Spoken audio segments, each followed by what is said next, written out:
আসসালামু আলাইকুম বন্ধুরা, আজকে আমরা খুবই মজার একটি গল্প শুনব। এই গল্পটি ৮০ ও ৯০ দশকের বাংলা দ্বিতীয় শ্রেণীর বই থেকে নেয়া। এই গল্পটি তখন থেকে শুরু করে বর্তমান সকল শিশুদের রাখার মতো গল্প, যা আজীবন মনে থাকবে, যেমনটি আমার। চলো তাহলে গল্পটি শুনি। গল্পটি নাম হচ্ছে ডালিম কুমার। এক যে ছিল রাজপুত্র, তার নাম ডালিম কুমার।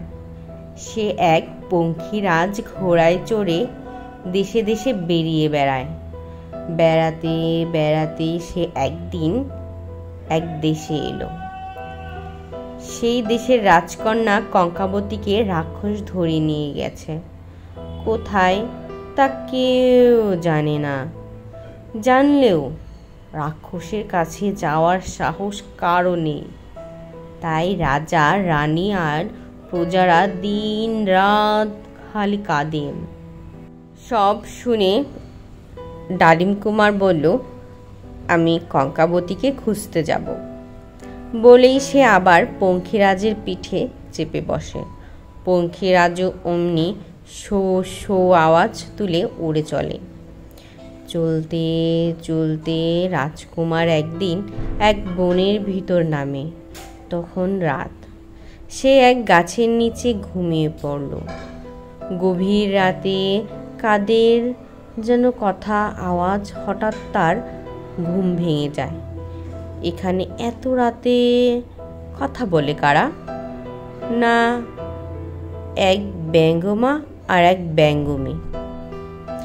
ব্যঙ্গমী বলে, হ্যাঁ, কঙ্কাবতী বন্দি আছে রাক্ষসপুরীতে, এখান থেকে শতেক কোষপুরে, ৭ নদী ১৩ বিল পেরিয়ে। ডালিম কুমার সব কথা শুনল। ভোর হতেই পঙ্খিরাজ আবার উড়াল দিল। একদিন পরেই ডালিম কুমার রাক্ষসপুরীতে গিয়ে নামে। ঘুরে ঘুরে এক ঘরে গিয়ে দেখে হীরের খাটে কঙ্কাবতী ঘুমিয়ে আছে। রাজপুত্র তাকে ডাক দেয়, কিন্তু রাজকন্যার ঘুম ভাঙছে না। এখন উপায়? ডালিম কুমার ভাবতে থাকে।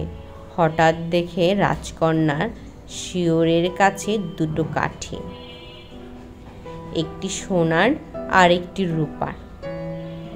কাঠি দুটি নিয়ে সে নেড়ে চেড়ে দেখতে লাগলো। হঠাৎ সোনার কাঠিটা কঙ্কাবতীর মাথার উপর পড়ে গেল।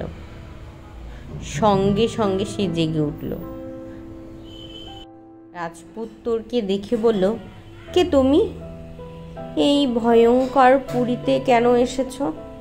ডালিম কুমার নিজের পরিচয় দিলে। বলল, এসেছি তোমাকে উদ্ধার করতে। রাক্ষসের হাত থেকে কি কেউ কাউকে উদ্ধার করতে পারে? ডালিম কুমার বলল, আমি পারবো। ওই রাক্ষসকে মেরে ফেলবো। এই দেখো তলোয়ার। কোথায় সেই রাক্ষস? রাজকন্যা বলল, এখন রাত, রাতের বেলা রাক্ষস চড়ে বেড়ায়, ভোর হলে ফিরে আসে। কিন্তু এলেই বাকি, তলোয়ার দিয়ে তো রাক্ষস মারা যাবে না। ডালিম কুমার বলল, তাহলে কি দিয়ে মারা যাবে?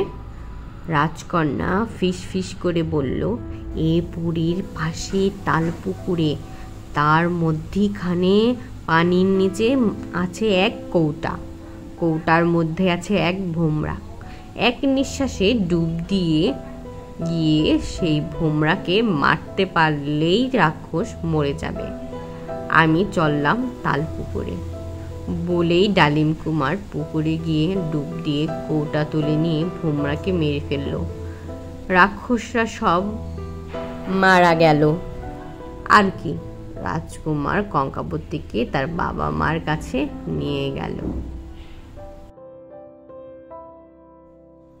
ধন্যবাদ বন্ধুরা, গল্পটি মনোযোগ সহকারে শোনার জন্য। এ ধরনের পাঠ্য বই থেকে সংগ্রহীত বা অন্যান্য গল্প তোমাদের ভালো লেগে থাকলে অবশ্যই আমাকে কমেন্টস করে জানাবে। আর নতুন নতুন ভিডিও পেতে আমাকে উৎসাহ দিতে সব সময় আমার পাশে থাকবে লাইক, কমেন্টস অ্যান্ড সাবস্ক্রাইব করে। ধন্যবাদ বন্ধুরা।